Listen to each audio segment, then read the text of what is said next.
سرخط خبرها: حمله به شلوغ‌ترین فرودگاه جهان، حمله پهپادی به فرودگاه بین المللی دبی این فرودگاه را از کار انداخت و باعث لغو پروازها شد. ایران قبلا هشدار داده بود که از برخی مناطق در دبی فاصله بگیرید.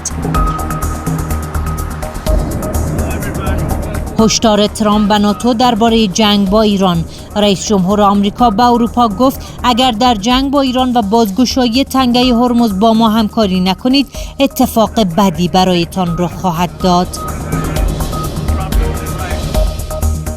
کاهش ذخایر موشک‌های دفاعی اسرائیل: روزنامه‌های اسرائیلی گزارش داده حملات موشکی ایران و حزب الله فشار بی‌سابقه‌ای بر سامانه‌های دفاعی این کشور وارد کرده است.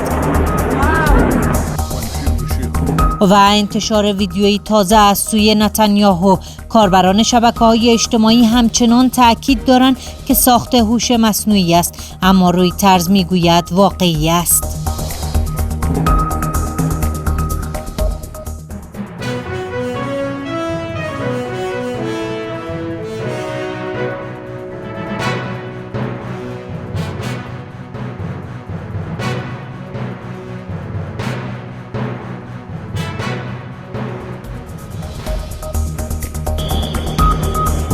مشروع خبرها: صبح امروز یک پهپاد فرودگاه بین المللی دبی را در امارات متحده عربی هدف قرار داد و بخشی از آن دچار آتش سوزی شد.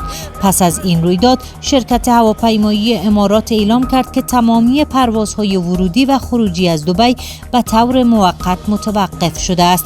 مقام‌های دبی اعلام کردند که در پی حادثه‌ای مرتبط با پهپاد که یک مخزن سوخت را هدف قرار داده در اطراف فرودگاه بین المللی دبی آتش سوزی رخ داده و نیروهای امدادی در حال رسیدگی به آن هستند. تا این لحظه گزارشی از تلفات یا مجروحان منتشر نشده است. ساعتی پیش از این گزارش ایران به ساکنان مناطقی در دوحه و دبی هشدار داده بود و از آنان خواسته بود از برخی مناطق در این دو شهر در قطر و امارات دوری کنند. پیش از آغاز درگیری میان ایالات متحده آمریکا و ایران، فرودگاه بین المللی دبی شلوغ‌ترین فرودگاه جهان از نظر تعداد مسافران بین المللی بود و در سال 2025 نزدیک به 90 میلیون مسافر را جابجا کرد. اما اکنون تردد از این فرودگاه به شدت کاهش یافته و بیشتر پروازها برای خروج از دبی انجام می شود. پیشتر نیز رسانه‌های بین المللی گزارش داده بودند که دبی دیگر بهشت امن سرمایه گذاران نیست و بسیاری از سرمایه داران در حال خروج سرمایه‌های خود از دبی و انتقال آن به سنگاپور هستند. دونالد ترامپ رئیس جمهور ایالات متحده آمریکا در گفتگو با روزنامه فاینانشال تایمز هشدار داد که اگر متحدان آمریکا در موضوع ایران کمک نکنند، ناتو با آینده بسیار بدی روبرو خواهد شد. او با این استدلال که اروپا و چین برخلاف آمریکا به شدت به نفت خلیج فارس وابسته هستند، گفت بهتر است کشورهایی که از تنگه هرمز سود میبرند کمک کنند تا اطمینان حاصل شود هیچ اتفاق بدی در آنجا رخ نمی‌دهد. ترامپ هشدار داد که اگر پاسخی داده نشود یا پاسخ منفی باشد، این موضوع برای آینده ناتو بسیار بد خواهد بود. او به طور تلویحی گفت که مایل است تیم‌های کماندویی اروپایی یا دیگر کمک‌های نظامی برای از بین بردن نیروهای ایرانی که با پهپادها و مین‌های دریایی در خلیج فارس مزاحمت ایجاد می‌کنند به کار گرفته شوند. این در حالی است که روز گذشته نیز ترامپ از برخی کشورها از جمله فرانسه، ژاپن و چین خواسته بود ناوهای جنگی خود را به تنگه هرمز اعزام کنند و در کنترل این گذرگاه راهبردی به امریکا کمک کنند، اما این کشورها به درخواست او پاسخ منفی دادند. وبسایت آکسیوس به نقل از 4 منبع آگاه گزارش داده است که ترامپ امیدوار است بتواند ائتلافی از کشورها را برای بازگشایی تنگه هرمز تشکیل دهد و قصد دارد این موضوع را تا اواخر هفته اعلام کند. مقام‌های آمریکایی همچنین گفتند که ترامپ در حال بررسی گزینه تصرف ذخایر حیاتی نفت ایران در جزیره خارک است. اجرای چنین طرحی مستلزم اعزام نیروهای نظامی زمینی خواهد بود، اقدامی که عباس عراقچی وزیر خارجه ایران آن را یک خطا از سوی آمریکا توصیف کرده است. عراقچی تاکید کرده که ایران برای چنین سناریویی کاملا آماده است. با گزارش روزنامه‌های اسرائیلی، مقام‌های اسرائیل و ایالات متحده آمریکا هشدار دادند که ذخایر موشک‌های پدافندی این کشور به طور خطرناکی در حال کاهش است. بر اساس این گزارش، اسرائیل پس از مصرف تعداد زیادی موشک پدافندی در درگیری‌های تابستان با ایران با ذخایر محدود وارد جنگ فعلی شده است. در روزهای اخیر نیز گزارش‌هایی منتشر شده که نشان می‌دهد ضریب اصابت موشک‌های ایران و حزب الله لبنان و اسرائیل افزایش یافته و بسیاری از این موشک‌ها به اهداف از پیش تعیین شده برخورد می‌کنند. همزمان حزب الله نیز شلیک موشک از لبنان به سوی اسرائیل را افزایش داده است. گزارش‌ها حاکی است که روزانه تا 100 موشک از سوی این گروه به سمت شمال اسرائیل و حتی تل‌آویو شلیک می‌شود.